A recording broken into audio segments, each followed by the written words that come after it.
প্রতি বছরের ন্যায় এই বছরও বানেশ্বরপুর যুব সমাজের উদ্যোগে এবং অক্লান্ত পরিশ্রমে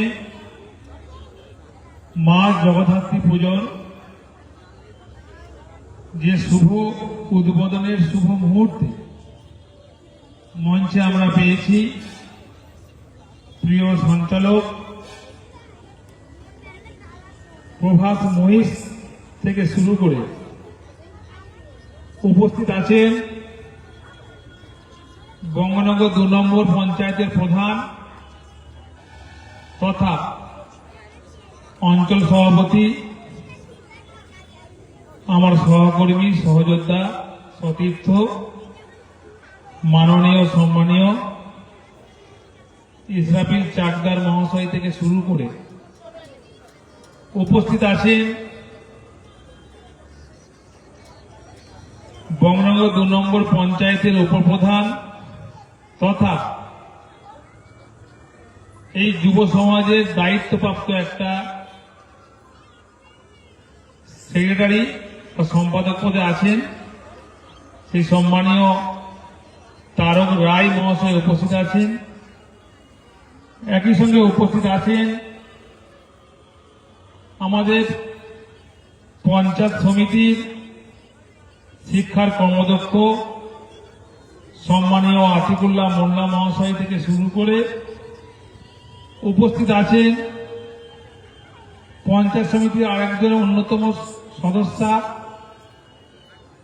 সাইদা বিবি মহাশয় থেকে শুরু করে উপস্থিত আছেন পঞ্চায়েত সমিতির আরেকজন অন্যতম সদস্যা স্নেহলতা সাফুই মহাশয় থেকে শুরু করে উপস্থিত আছেন আমাদের বর্ষিয়ার নেতা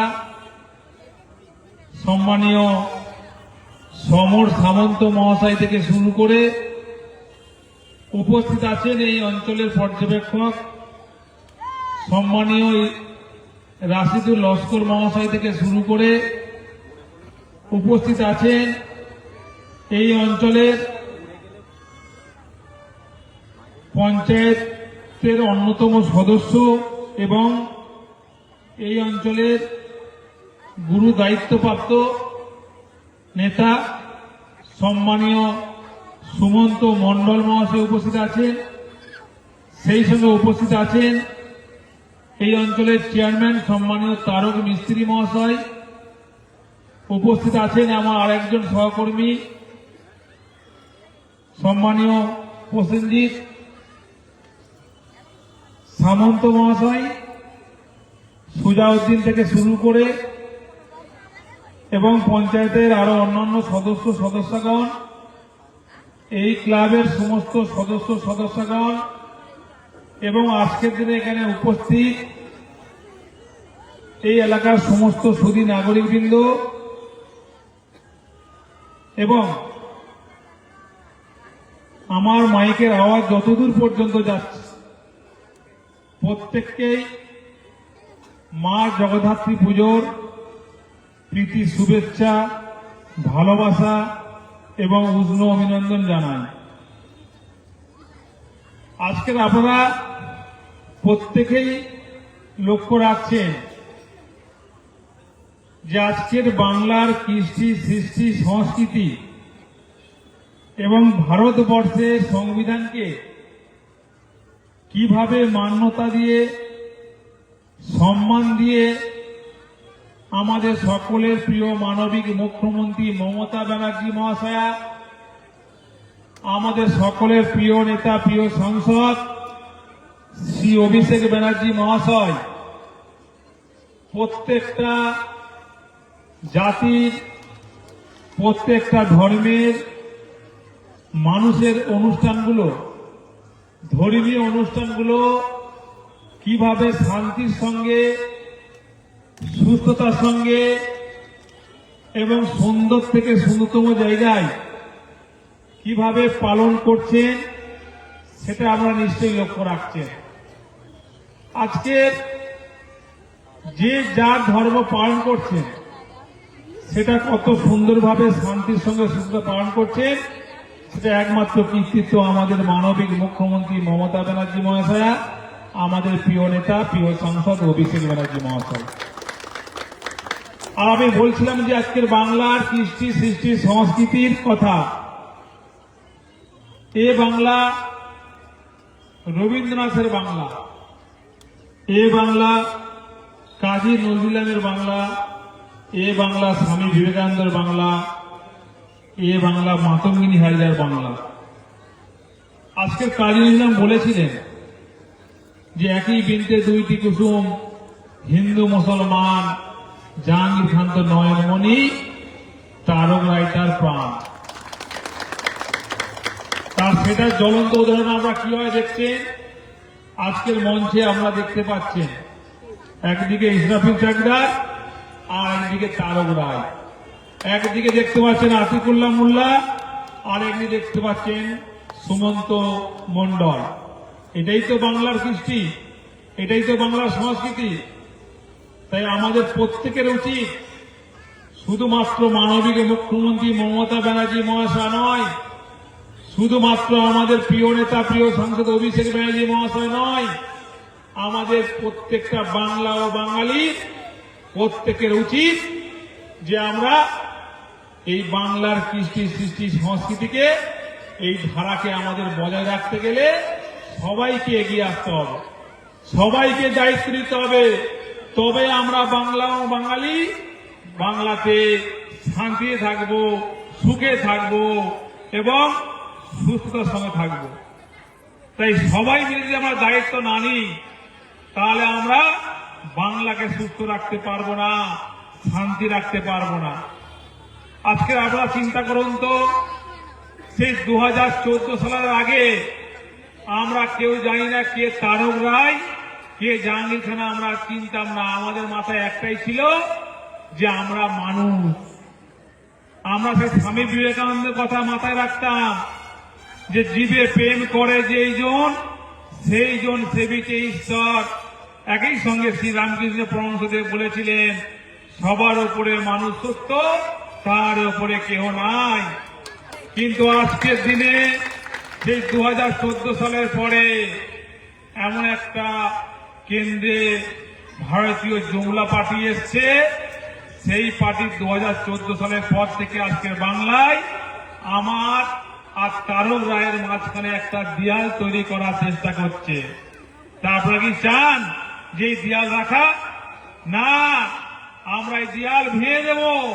কারণ আমাদের পূর্বপুরুষরা সারা জীবন একসঙ্গে কাঁধে কাঁধ মিলে ঐক্যবদ্ধ হয়ে ভ্রাতৃত্বের বন্ধনের মাধ্যমে প্রত্যেককে আমাদের নিজের পরিবার মনে করে, নিজের আপন করে মনে করে নিয়ে আমাদের পূর্বপুরুষরা সারা জীবন কাটিয়ে চলে গেছে।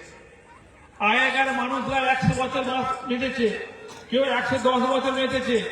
কিন্তু আজকের এই আধুনিক যুগে ভেজাল তেল আর সার জাতীয় সবজি খাবার খেয়ে আজকের মানুষ তো কেউ 40 বছরে স্ট্রোকে মারা যাচ্ছে, কেউ 30 বছরে হার্ট অ্যাটাক করে মারা যাচ্ছে। তাই আমাদের অনেকে 60 বছর পার হতে গেলে আমাদের তো অনেকটা কষ্টদায়ক হয়ে যাচ্ছে, তাও বিশ্বাস নেই। তাই তখনকার মানুষরা 100 বছর বেঁচেছিল, জীবন যেমন কাটিয়ে গেল, তারা কোনদিন দেখেনি যে কে হিন্দু, কে মুসলিম, কে খ্রিস্টান, কে জৈন, কে বৈশ্য, তারা দেখেনি। তারা একসঙ্গে জীবনযাপন করে জীবনটা কাটিয়ে দিলে 100 বছর। আর আজকের এই আধুনিক যুগে, মডার্ন যুগে, শিক্ষার যুগে, যে যুগে মানুষ চাঁদে জায়গা কিনছে, মঙ্গল গ্রহে যাচ্ছে, সেই যুগে দাঁড়িয়ে কিছু কিছু মানুষ রাজনীতির স্বার্থ চরিতার্থ করার জন্য আমার আর তারক রায়ের মধ্যে দেয়াল তৈরি করার চেষ্টা করছে, ভেদাভেদ তৈরি করার চেষ্টা করছে, দূরত্ব তৈরি করার চেষ্টা করছে। সেই দিক থেকে আমাদের সবাইকে সজাগ থাকতে হবে, সচেতন হতে হবে।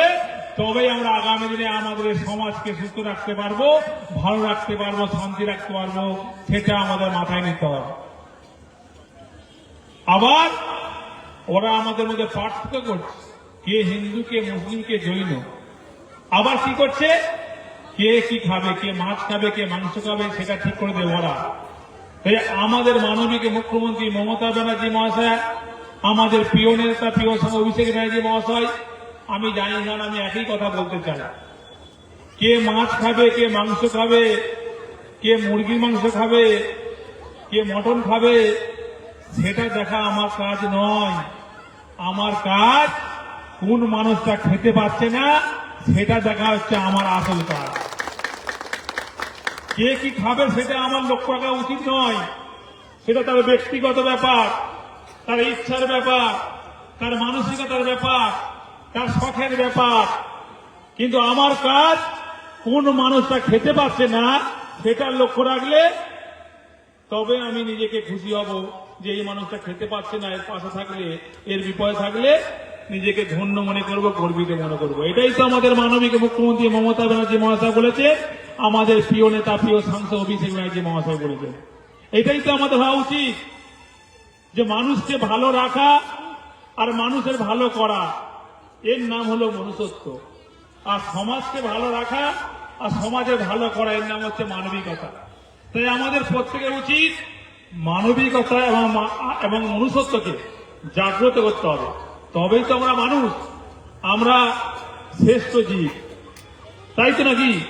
তা আমরা শ্রেষ্ঠ জীব হয়ে যদি নিকৃষ্ট মানের চিন্তা আমরা করি, যদি নিকৃষ্ট মানের মানসিকতা নিয়ে চলি, তাহলে আমরা শ্রেষ্ঠ জীব হয়ে আমাদের লাভ কিসে? আমরা এত পড়াশোনা করছি, কে ডক্টর হচ্ছে, কে ডক্টরেট হচ্ছে, কে পিএইচডি করছে। তো এইসব করার পরে যদি আমরা আমাদের মানসিকতা এত নিকৃষ্ট হয়, তাহলে শিক্ষিত হয়ে লাভ কি? শ্রেষ্ঠ জীব হয়ে লাভ কি? আমাদের প্রথম চিন্তা করতে হবে যে মানুষকে ভালোবাসতে হবে, মানুষকে ভালো রাখতে হবে, মানুষের বিপদে পাশে থাকতে হবে, সবাইকে নিজের আপন করে নিতে হবে, সবার বিপদে পাশে থাকতে হবে, সবাইকে নিজের পরিবার মনে করে চলতে হবে। এটাই তো হওয়া উচিত। কিন্তু কিছু মানুষ আছে, তারা তাদের ব্যক্তিগত স্বার্থ চরিতার্থ করার জন্য, কিছু রাজনীতির স্বার্থ চরিতার্থ করার জন্য, আমাদের মধ্যে একটা বিভেদ তৈরি করার জন্য, সমাজকে কলুষিত করার জন্য, সমাজকে বদনাম করার জন্য, বাংলাকে বদনাম করার জন্য, ফলতাকে বদনাম করার জন্য তারা একটা পর একটা চক্রান্ত করার চেষ্টা করছে। সেই চক্রান্ত থেকে আমাদেরকে সাবধান থাকতে হবে, সজাগ থাকতে হবে, সচেতন থাকতে হবে। তবেই তো আমরা সমাজকে ভালো রাখতে পারবো। তাই আমরা সবাই সচেতন থাকবো তো নাকি? আমরা সজাগ থাকবো তো নাকি? আমরা এই অন্যায়ের বিরুদ্ধে প্রতিরোধ করবো তো নাকি? আর একই সঙ্গে দেখবেন আজকের বাংলায় এসআইআর করছে। নিশ্চয় হোক, সংবিধান অনুযায়ী এসআইআর হোক, আমরা আপত্তি করব না। কিন্তু যারা বৈধ ভোটার, যারা ভোটার হওয়ার যোগ্য, যদি তাদের ভোটার যদি বাদ দিয়ে দেয়, তখন কিন্তু আমরা সাংবিধানিক পদ্ধতিতে এবং আইনতভাবে আমরা লড়াই করব। তাই তো আমরা সংবিধান অনুযায়ী এবং আইনতভাবে লড়াই করব, কারণ ভোটার হওয়াটা আমাদের অধিকার, কারণ আমরা সকলেই ভারতীয়। তাই আপনাদের কাছে আমি আর বক্তব্য দীর্ঘায়িত করব না, শুধু একটাই কথা বলবো যে আপনারা সবাইকে নিয়ে সুন্দরভাবে পথ চলবেন। সবাই আমরা প্রতিবেশী, সবাই আমরা ফলতাবাসী। তাই আমরা সবাই ফলতাবাসী এক হয়ে, ঐক্যবদ্ধ হয়ে, ভ্রাতৃত্বের বন্ধনের মাধ্যমে কিভাবে ফলতা বিধানসভাকে আরো সুন্দর থেকে সুন্দরতম জায়গায় পৌঁছাতে পারি, আরো সম্মান উচ্চমানের জায়গায় পৌঁছাতে পারি, সেই দায়িত্ব আমাদের কাঁধে তুলে নিতে হবে। আজকের এই যে বঙ্গনগর অঞ্চলে, এই অঞ্চলে প্রায় 25খানা জগদ্ধাত্রী পুজো এখানে অনুষ্ঠিত হয়।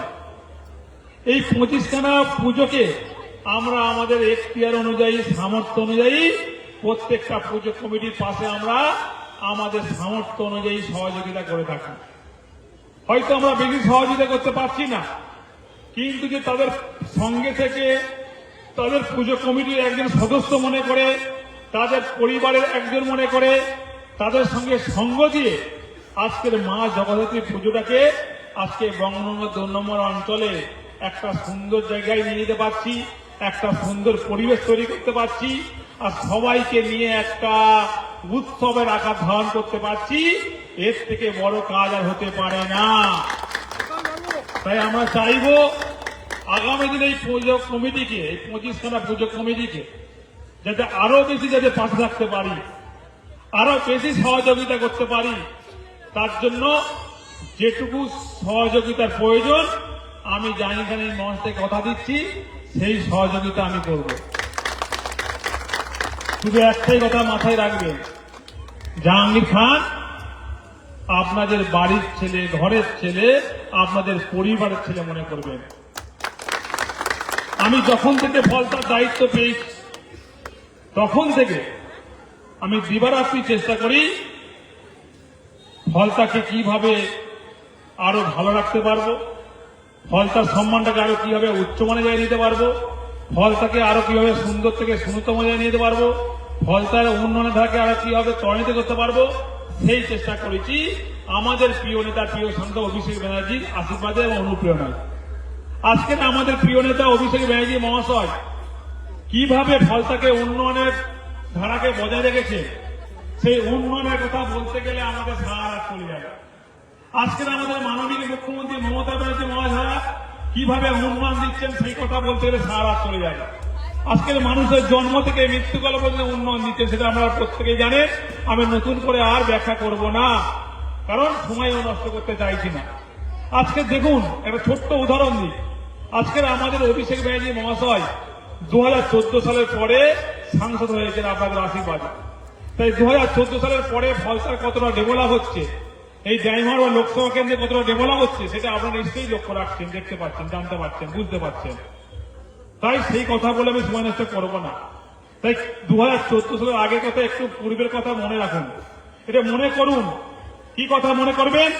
দেখবেন এই আমাদের এলাকার বুথে বুথে, পাড়ায় পাড়ায় কিছু বয়স্ক মানুষ আছে যারা আমাদের কাছে এসে বলতো যে বাবা একটা আমার বার্ধক্য ভাতা করে দিলে আমি এই বৃদ্ধাকালে খুশি হতাম, বৃদ্ধকালে খুশি হতাম।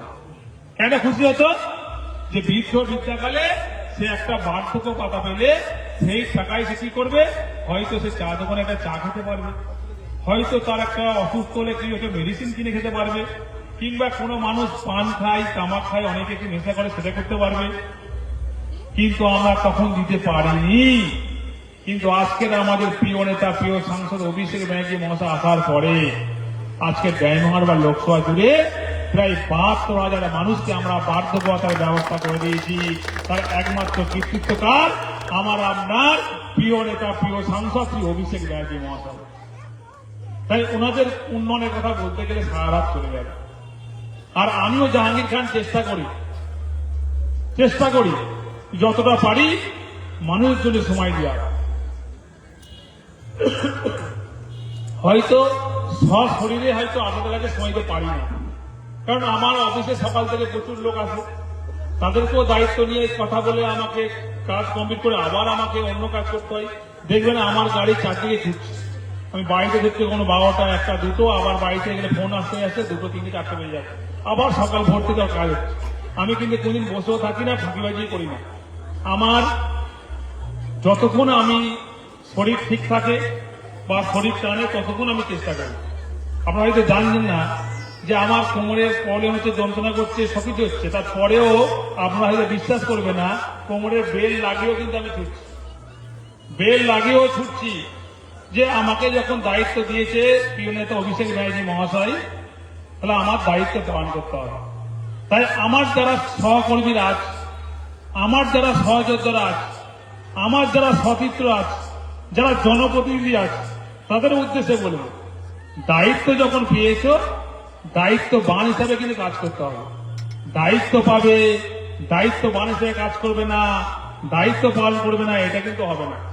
তাই প্রত্যেকের জায়গায় যে যতটুকু দায়িত্ব দিচ্ছি, যার ছোট দায়িত্ব হোক, বড় দায়িত্ব হোক, মিডিয়াম দায়িত্ব হোক, যাই দায়িত্ব হোক, যাকে যে দায়িত্ব দিয়েছি তারা যেন তার দায়িত্ব পালন করে, তবেই তো আমরা সমাজকে আরো উন্নত করতে পারবো, তবেই তো আমরা মানুষকে পরিচয় দিতে পারবো, সার্ভিস দিতে পারবো। কারণ আমি জানি, কারণ আমার একা থেকে সম্ভব না, আমি একটা মানুষ। তাই সমাজকে উন্নত করতে গেলে, আরো বেশি উন্নত করতে গেলে, আরো ভালো রাখতে গেলে আমাদের সবাইকে দায়িত্ব নিতে হবে। আর সবাই মিলে দায়িত্ব নিলে কি হবে? আমার বিশ্বাস আমার আশ্বাস, আমার ভরসা, আগামী দিনে ফলতা বিধানসভা পশ্চিমবাংলা 294টা বিধানসভার মধ্যে 1 নম্বর জায়গায় যাবে। যাবে তো নাকি? তার জন্য আমরা সবাই একসঙ্গে লড়াই করবো তো, সবাই মিলে একসঙ্গে কাজ করবো তো।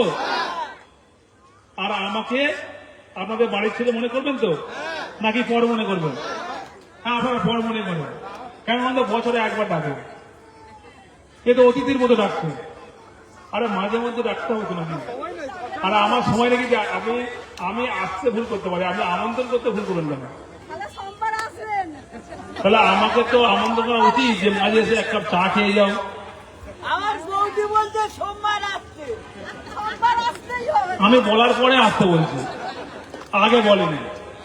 দিলীপ রায় জলির বউ। তাই আমি চাইবো যে আপনাদের বাড়ির ছেলে, ঘরের ছেলে, পরিবারের ছেলে হিসাবে আমরা সবাই একসঙ্গে কাঁধে কাঁধ মিলিয়ে একটা সুন্দর পরিবেশ তৈরি করে ফলতার মান সম্মানটাকে একটা উচ্চ মনে থেকে নিয়ে যেতে পারলে আমরা সকলেই ধন্য মনে করবো, গর্বিত করবো। তাই বক্তব্য দীর্ঘায়িত করবো না, পরবর্তীকালে সুযোগ হলে আপনার আমি আবার আমার মনের কথা বলতে পারবো, সব কথা বলতে পারবো। তাই বক্তব্য শেষ করার আগে মা জগদ্ধাত্রী পুজোর আর একবার আন্তরিক শুভেচ্ছা, ভালোবাসা, উষ্ণ অভিনন্দন জানিয়ে আমি আমার ক্ষুদ্র বক্তব্য এখানেই শেষ করলাম। জয় হিন্দ, জয় বাংলা। মমতা ব্যানার্জি মহাশয় জিন্দাবাদ। আমাদের সকলের প্রিয় নেতা, প্রিয় সাংসদ অভিষেক ব্যানার্জি মহাশয় জিন্দাবাদ। সর্বোপরি আপনাদের ধন্যবাদ। নমস্কার।